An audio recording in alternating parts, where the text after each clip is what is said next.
Hello everyone, कैसे हो बच्चों? आप सभी के सभी। तो हम कर रहे हैं आपका चैप्टर 2 अर्थमेटिक एक्सप्रेशंस। इस वीडियो में हम कवर करने वाले हैं आपके 38 टू 41 पेजेस को। अब इन पेजेस में हमारे पास ये दो टॉपिक्स कवर हो जाएंगे आपके, रिमूविंग ब्रैकेट्स का सेकंड पार्ट और टिंकर द टर्म्स का सेकंड पार्ट। चलो स्टार्ट करते हैं बच्चों इसको। पहला मेरे पास है रिमूविंग द ब्रैकेट्स। अब यहाँ पे इनमें सेकंड पार्ट क्यों लिखा है, तो देखो, इससे पहले वाली जो हमारी फिगर इट आउट थी, या फिर इससे पहले जो हम कॉन्सेप्ट सीख रहे थे आपका वीडियो में, उसमें हमने कुछ ऐसा क्वेश्चन देखा था, 73 प्लस 14 प्लस 1 और 73 माइनस 14 प्लस 1। इस तरह के क्वेश्चंस में हमने सीखा था कि ब्रैकेट को किस तरह से ओपन किया जा सकता है।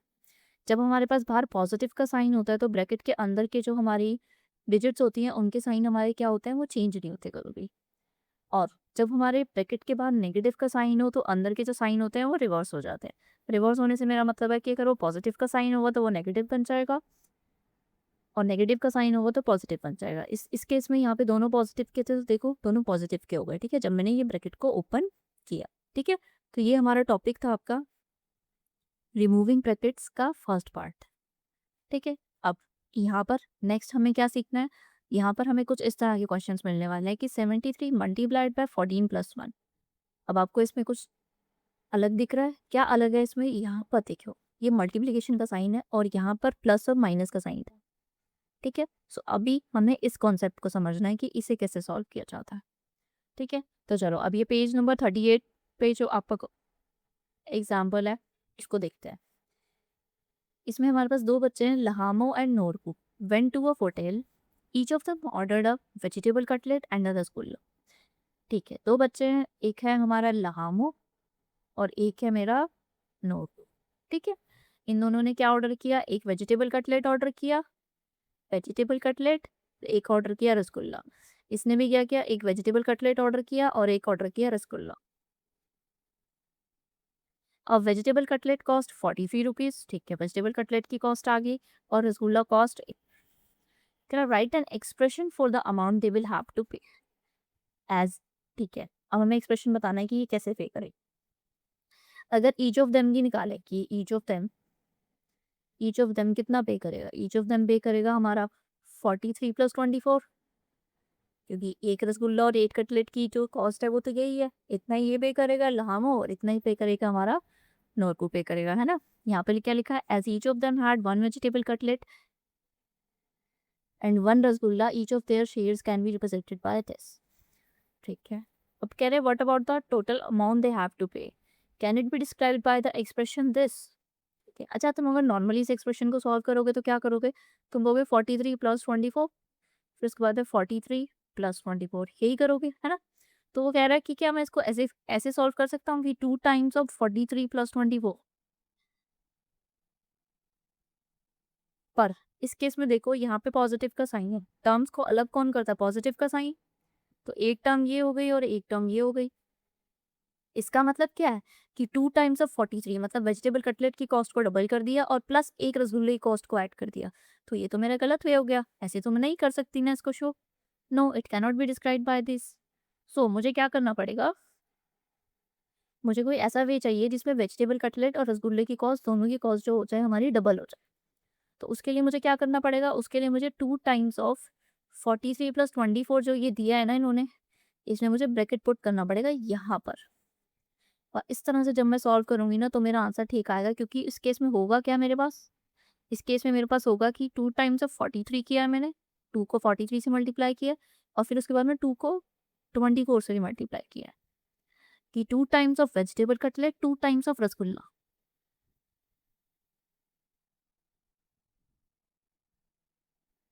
सो यहाँ पे हमें समझ में आ रहा है कि जो ये वाला एक्सप्रेशन है इसको मैं ऐसे भी लिख सकती हूँ।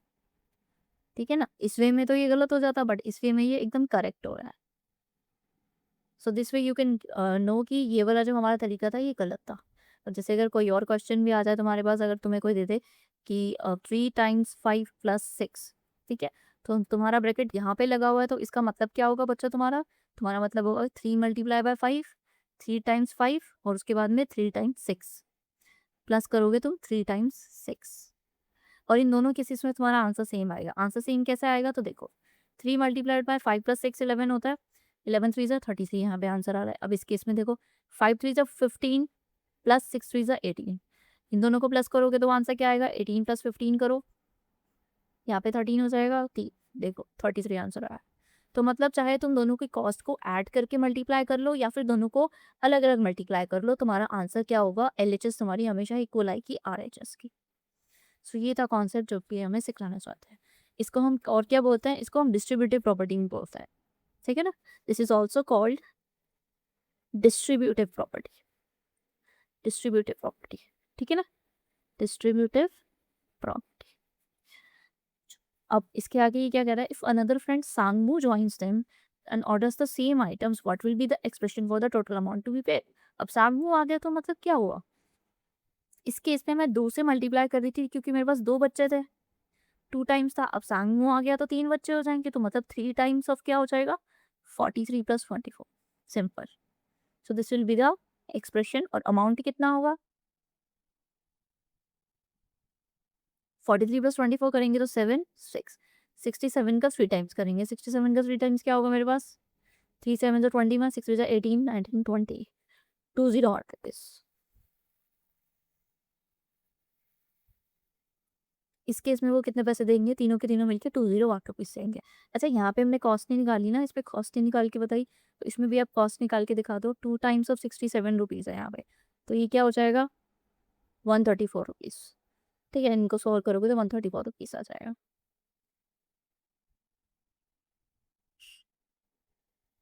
सो गॉट इट बच्चों। तो इस तरह से इस एग्जांपल से हमने बताया कि अगर आप ऐसे लिखते हो तो वो गलत हो जाता है, लेकिन अगर आप इस तरह से ब्रैकेट लगा के लिखोगे तो आपका आंसर सेम आएगा। अब नेक्स्ट चलते हैं हमने, अब नेक्स्ट ये हमारे पास क्वेश्चन है कि in the republic day parade there are boy scouts and there are girls guides marching together, ठीक है। The scouts march in 4 rows with 5 scouts in each row. मतलब जो ये है, यहाँ पर ये सारे क्या है, ये सारे बॉयज हैं और ये सारी गर्ल्स हैं ग्रीन वाली, ठीक है। And the guides march in 3 rows in 5 bikes, ठीक है। 3 रोज हैं देखो और ईच में 5 है, और यहाँ पे क्या है, कितनी रोज है, 4 रोज है और ईच में 5 बच्चे हैं, ये बॉयज है और ये गर्ल्स है। हाउ मेनी स्काउट्स और guides are marching in the parade.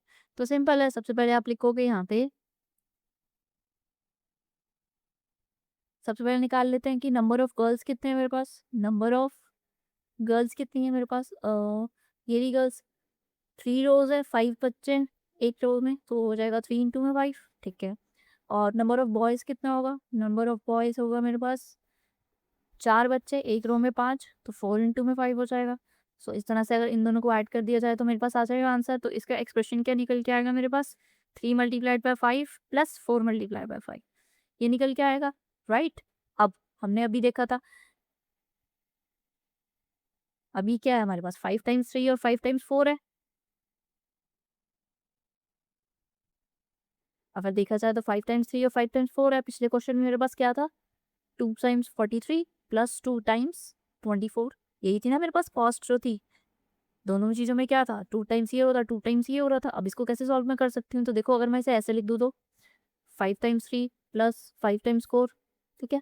तो इसको इस तरह से लिखा जा सकता है कि 5 × 3 + 4 लिखा जा सकता है ना, क्योंकि दोनों में देखो ये दोनों सेम है, तो 5 × 3 + 4 कर सकते हैं क्योंकि दोनों के साथ एक ही नंबर को मल्टीप्लाई करना है। और उसके बाद में मेरे पास आंसर आ जाएगा 5 × 7 = 37। सो कितने बच्चे मार्च कर रहे हैं, 37 बच्चे मार्च कर रहे हैं। इसमें हमारा एक टर्म ये था और एक टर्म मेरे पास ये था।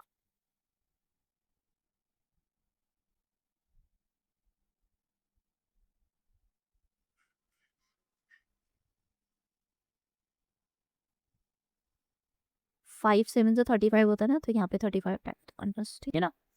अब नेक्स्ट देखते हैं, चलो। बेसिकली हम यहाँ पे सीख क्या रहे हैं ना बच्चों, डिस्ट्रीब्यूटिव प्रॉपर्टी सीख रहे हैं। अब इसको मैं आपको एक बार और बताती हूँ क्या होता है इसमें, ठीक है। अगर हमारे पास एक नंबर होता है, जैसे a × b + c, ठीक है। तो इस केस में क्या होता है ना कि हम a को b से मल्टीप्लाई करते हैं, a × b, और उसके बाद में a को c से मल्टीप्लाई करते हैं, a × c। इसमें हो क्या रहा है कि जो a है ना वो ब्रैकेट के अंदर मल्टीप्लीकेशन हो रहा है इसका, ठीक है ना। सो ये वाला और ये वाला, इन दोनों एक्सप्रेशन को जब सॉल्व करते हैं तो हमारा आंसर हमेशा सेम आता है। This is called distributive property of, distributive property of natural numbers, ठीक है। ये नेचुरल नंबर्स की डिस्ट्रीब्यूटिव प्रॉपर्टी होती है हमारी।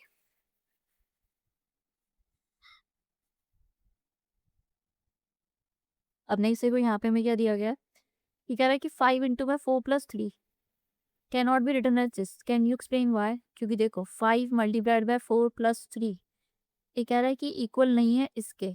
अब ऐसा क्यों है बताओ, सॉल्व करके बता दो। क्योंकि देखो टर्म्स हमारी सेपरेट होती है पॉजिटिव के साइन से, तो एक टर्म ये है मेरे पास और एक टर्म ये है मेरे पास। 5 4 20 प्लस 3, इसका आंसर आएगा 23। नेक्स्ट इसको सॉल्व करने चाहूंगी तो मैं कैसे सॉल्व करूंगी, इसमें पहले ब्रैकेट वाली चीज़ों को सॉल्व करते हैं, हमने पीछे सीखा था। तो 4 प्लस 3 क्या होता है 7, और इधर आंसर मेरे पास क्या आएगा 35। आपको दिख रहा है यहाँ पे कि हमारी जो इक्वल है हो ही नहीं सकती टर्म्स, है ना। अब यहाँ पे देखो, अब यहाँ पे कह रहा है कि 5 इंटू में 4 प्लस 3 इक्वल्स टू 5 इंटू में 3 प्लस 4। इन्होंने इसको वो कर दिया, स्वैपिंग कर दी इसकी। एडिशन में तो कर ही सकता है, 4 प्लस 3 7 होता है, 3 प्लस 4 भी 7 होता है। और यहाँ पे क्या किया, 3 प्लस 4 पहले लिख दिया और 5 को मल्टीप्लाई बाद में कर दिया, ये भी कर सकते हैं, है ना।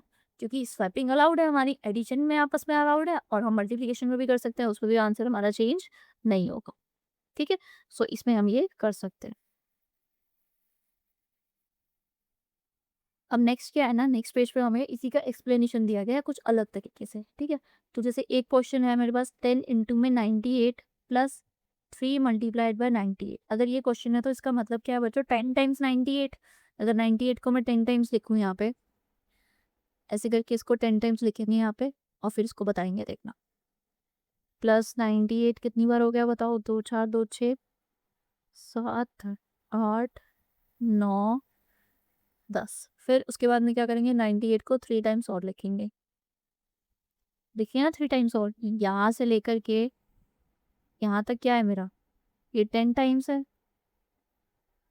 और यहाँ से लेके यहाँ तक क्या है, ये मेरा 3 टाइम्स है। सो आई कैन से कि ये क्या है, ये 10 प्लस 3 13 टाइम्स 98 है, ये तो लिखा हुआ है ये। सो इट मीन्स जब मैं यहाँ पे ये कर रही थी ना, 98 को बाहर ले रही थी, उसको मल्टीप्लाई कर रही थी 10 प्लस 3 से। जब 98 मेरा कॉमन हो रहा था और 98 को बाहर लिखा था और 10 प्लस 3 अंदर लिखा था, तो इसका मतलब भी तो क्या था बच्चों, 98 multiplied by 13, it means 13 times 98। So it means I was right. इस तरह से इसको प्रूफ करके भी बता रहे। अब नेक्स्ट देखो, नेक्स्ट इसमें एक और एग्जांपल दे रखा है आपका, ये पेज नंबर 40 पे दिया हुआ है आपका सारा कुछ। ठीक है, पेज नंबर 40 का एक एग्जाम्पल इसमें दे रखा है आपका 14 टाइम्स 10। अब नेगेटिव का करके दिखा रहे हैं, 14 टाइम्स 10 माइनस 6 टाइम्स 10, ये क्वेश्चन है। ठीक है, इसमें कॉमन टर्म क्या है मेरी 10, तो इसको मैं कुछ इस तरह से लिख सकती हूँ, 10 मल्टीप्लाइड बाय 14 को यहाँ लिखेंगे और माइनस का साइन लगाएंगे और 6 यहाँ पे आ जाए। ठीक है, अब इसको प्रूव करके दिखाना है कि ये सही है कि 14 टाइम्स 10 है, मतलब 14 टाइम्स 10 है तो 10 को लिखो 14 टाइम्स है, 10 प्लस 10 प्लस 10 10 प्लस, इसको लिखेंगे 14 टाइम्स हम ऐसे करके।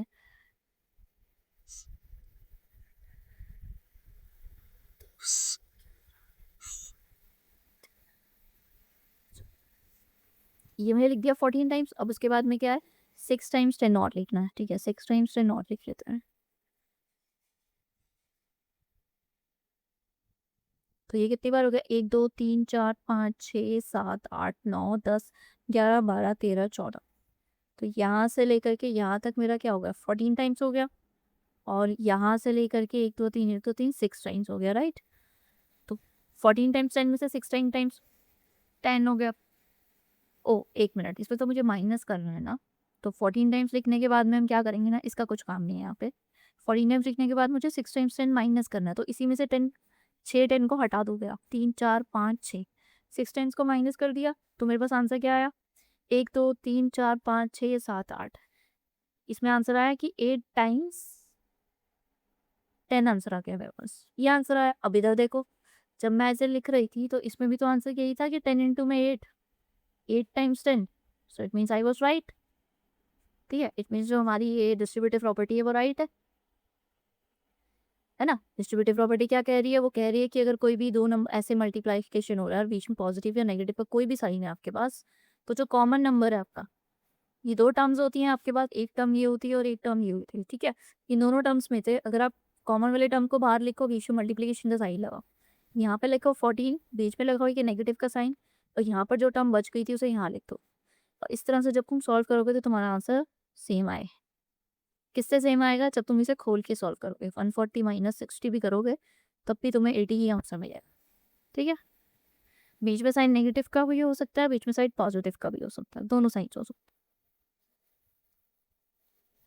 सो यहाँ पे इन्होंने क्या लिखा हुआ है, एक हमें लाइन दे रखी है पूरी पेज नंबर 40 पे, the multiple of a sum difference is the same as the sum of the multiples. इसका मतलब क्या है? भारी भरकम लाइन का मतलब यह है कि multiplying a number with an expression inside the brackets, मतलब जब आप एक नंबर होता है उसको ब्रैकेट के अंदर मल्टीप्लाई करते हो, is equal to the multiplying the number with each term in the bracket. वो इक्वल होता है जब आप ईच टर्म से ब्रैकेट के अंदर मल्टीप्लाई करते हो दोनों को। मतलब अगर आप ईच टर्म से भी मल्टीप्लाई करोगे इस तरह से तो भी आंसर सेम आएगा, और अगर ब्रैकेट के अंदर ऐड करके उसको मल्टीप्लाई करोगे तब भी आंसर सेम आएगा। ये लिखा ना, the multiple of a sum, the multiple of a sum, the multiple of a sum is same as the sum of the multiples, multiples का सम, इस तरह से। ठीक है, चलो नेक्स्ट। अब नेक्स्ट ये हमारे पास है tinker the terms. Tinker the terms का भी ये सेकंड पार्ट है। टिंकर द टर्म्स फर्स्ट वाले में हमने सीखा था कि एक्सप्रेशन की लेफ्ट हैंड साइड में जितनी वैल्यू को ऐड या सबट्रैक्ट करते हैं उतनी वैल्यू को राइट हैंड साइड पे करना पड़ता है ना। तो अब इसमें ये क्या है कि इसमें हमें ये एक एक्सप्रेशन दे दिया इसमें, ठीक है, ये गिवन है, मुझे मुझे बताना है 63 इंटू में 18 क्या होगा। अच्छा, तो देखो यहाँ पे लिखता है, ठीक है, 53 इंटू में 18 इक्वल्स टू 954 है, और ये मुझसे पूछ रहा है 63 इंटू में 18 क्या होगा, ये मुझे बता। तो यहाँ पर देखना ज़रा कितना कम हो गया मेरे पास, 53 में से कितना कम हो गया मेरे पास, 10 कम हो गया। सो आई कैन से, मैं इसको ऐसे लिख सकती हूँ 53 प्लस 10, है ना। 63 को इस तरह से लिखा जा सकता है, और मल्टीप्लाइड बाय क्या होगा, 18 होगा। ठीक है, फिर अब ये ब्रैकेट सॉल्व करना सिखाया गया आपको। 18 को आप पहले 53 से मल्टीप्लाई करोगे, इसमें आंसर आएगा आपके पास 954। फिर 18 को आप ब्रैकेट के अंदर 10 से मल्टीप्लाई करोगे तो इसमें आंसर आएगा 180। इन दोनों को ऐड कर दोगे तो 1134 आंसर आ जाएगा। अब ये तो इन्होंने ऐसे ही बताया था कि एक रेफरेंस दे करके तुमने बोला कि ऐसे करो। अब बिना रेफरेंस के जैसे कोई ऐसा क्वेश्चन आ जाए 97 इंटू 25 करना है तो कैसे करोगे? देखो बहुत ईजी है। इन इन नंबर्स को ना बेसिकली हमें 100 या 1000, ठीक है, या फिर 10 ऐसे नंबर लेकर के ही इसकी पास की डिजिट्स होती है ना उसको लेकर के सॉल्व करना होता है। 97 को तुम किस तरह से लिख सकते हो? मैं तो 97 को 100 माइनस 3 लिखूंगी और मल्टीप्लाई करूंगी 25 से। तो देखो 25 को इससे मल्टीप्लाई करोगे तो क्या आएगा, 25 इंटू में 100 माइनस 25 को 3 से मल्टीप्लाई करोगे, इस तरह से ब्रैकेट ओपन कर सकते हो। अभी सीख के आए हो, यहाँ पे बन जाएगा 2500 और 25 मल्टीप्लाई बाय 3 बन जाएगा 75। अब इसमें से ये माइनस करेंगे तो क्या आंसर आ जाएगा मेरे पास? मेरे पास आ जाएगा 2425, है ना। सो इस तरह से ये आंसर निकल के आ जाएगा, सिंपल। अब नेक्स्ट करते हैं, चलो अब ये है कि यूजिंग दिस मेथड जो भी सीख कर आए हो तुम, डिस्ट्रीब्यूटिव का मेथड, ये सॉल्व करने हैं तो ठीक है। तो चलो करते हैं। मैंने तुम्हें जो बोला है ना, नियरेस्ट नंबर पे तुम्हें देखना है। 95 लिखा है, ये 100 पे जाएगा, इसको लिख दो 100 माइनस 5, मल्टीप्लाई कर दो उसको 8 से, फिर ब्रैकेट को ओपन कर दो। 100 multiplied by 8 minus 5 multiplied by 8, यहाँ पे क्या आ जाएगा 800 माइनस 40, आंसर निकल चला जाएगा 760। अब बी पार्ट करते हैं। 104 मल्टीप्लाई बाय 15 है, ठीक है, ये भी मेरा 100 से टूट सकता है आराम से। 100 प्लस 4 और इसको मैं लिख सकती हूँ 50। सो ये हो जाएगा मेरे पास 100 multiplied by 15 plus 15 multiplied by 4, और इसको अंदर मल्टीप्लाई करा मैंने, इसको इससे और इसको इससे, ठीक है ना। सो ये बन गया 1500 और ये बन गया 60, और इन दोनों को ऐड किया तो मेरे पास आंसर क्या आएगा 1560। सी पार्ट करके देखते हैं। बेसिकली हम क्या क्या रहे हैं ना, हम अपनी कैलकुलेशंस को ईजी बना रहे हैं। क्या कर रहे हैं, कैलकुलेशन को हमारी ईजी बनाने की कोशिश कर रहे हैं कि इतना बड़ा बड़ा हमारा टाइम वेस्ट ना हो, हम आसानी से कर, ठीक है, इसलिए ये लोग इसको बोल रहे हैं इफेक्टिव वे। अब नेक्स्ट क्वेश्चन है मेरे पास 49 मल्टीप्लाइड बाय 50। अब ये तो तुम्हें दिख ही रहा होगा कि 49 किसके 50 के पास है, तो सिर्फ 50 माइनस 1 लिख लेती हूँ और मल्टीप्लाई कर देती हूँ 50 से। ब्रैकेट ओपन कर लो, 50 को 50 से मल्टीप्लाई कर लो और माइनस 150 को 1 से मल्टीप्लाई कर लो। फिर उसके बाद में आंसर क्या आएगा मेरे पास 2500 minus 50 and here you will get 245 सी। इस तरह से मुझे ये आंसर मिल गया। तो जो भी आपका नियरेस्ट होगा ना राउंड ऑफ करके या फिर कैसे भी जो भी नियरेस्ट नंबर होगा और क्वेश्चन उससे आपका ईज़ी हो रहा होगा, उसी से आप इसको तोड़ के कर सकते हो। ठीक है ना? मोस्टली क्वेश्चंस में आपका 100 से ही आता है कि 100 -5, 100 +4 ऐसे टाइप के क्वेश्चंस आते हैं। ठीक है? अब इसके आगे क्या है? इसके आगे की जो फिगर इट आउट है उसको हम नेक्स्ट वीडियो में करते हैं। So thank you so much for watching the video. If you like the video, please share and subscribe the channel. Thank you so